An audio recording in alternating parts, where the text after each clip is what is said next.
Okay, it's important to know where your files are stored for your website before we go any further. And where you installed XAMPP is probably in C:\XAMPP, since that should be the default. And that's where you should install it, at least on Windows. Okay, so now what you need to do once you're in here is go down to htdocs. htdocs is where all of your website stuff is going to reside. Okay, so what we do in here is you either put your website right in the root here, or we can make a folder. So I'm going to say new folder, and I'm going to call it blog.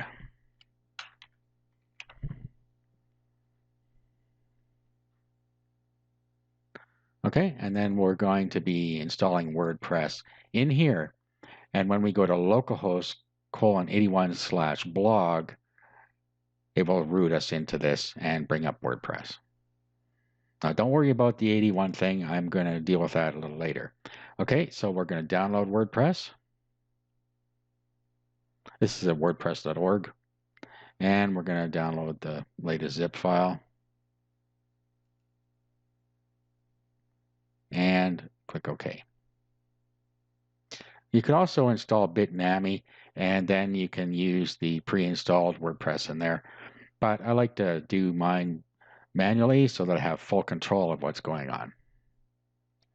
Okay, now what we need to do is come back here and we need to set up a MySQL database. Okay, so we're going to go over here to admin. It'll bring up a web page for us here where we can administer our databases. Okay, let's create a new database. And then where it says create database here, I'm just going to call it blog and create.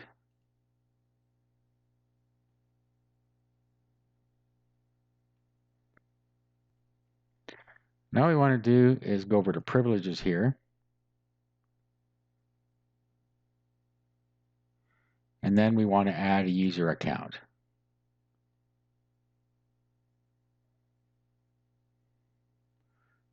Okay, and then here we want to put whatever we're calling it. So I'll just call this blog as well.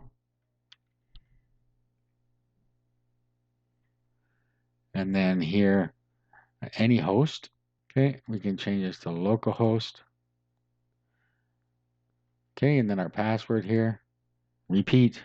Okay, now we want to go down here and grant all privileges.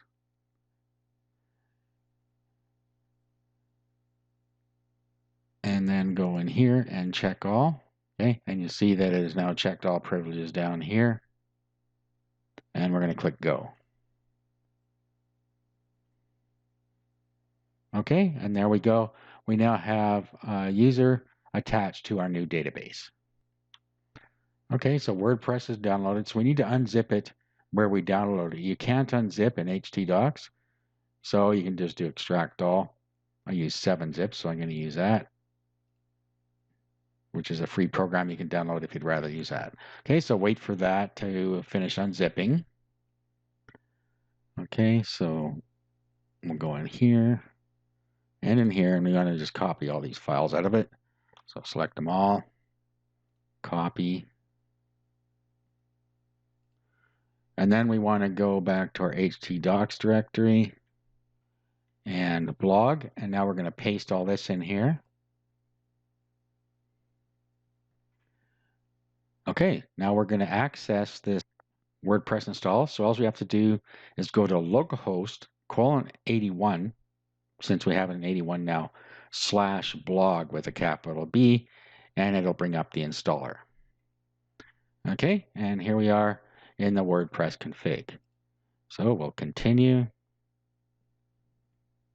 Okay, now it's telling us we need our database name, and we already did that. Okay, so our database name was blog.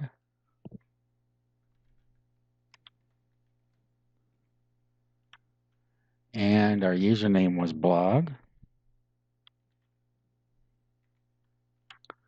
Password in here.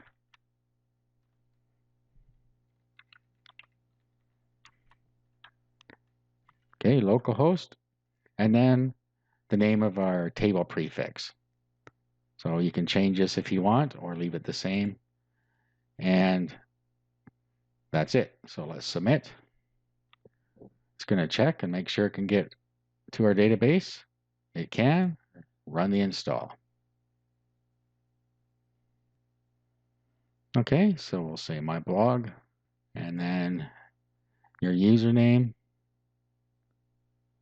a password, your email address, and the one in the search engine, and install WordPress, and away it'll go. Okay, and that's it. So let's log in here. Okay, and here we are all logged into WordPress. Okay, so that's how easy it is to get things installed. Okay, now I'm going to show you how you can get at it from the internet. And at that time, we're also going to be dealing with the port 81 thing that we did. I'm not going to be going into using the secure ports at 443.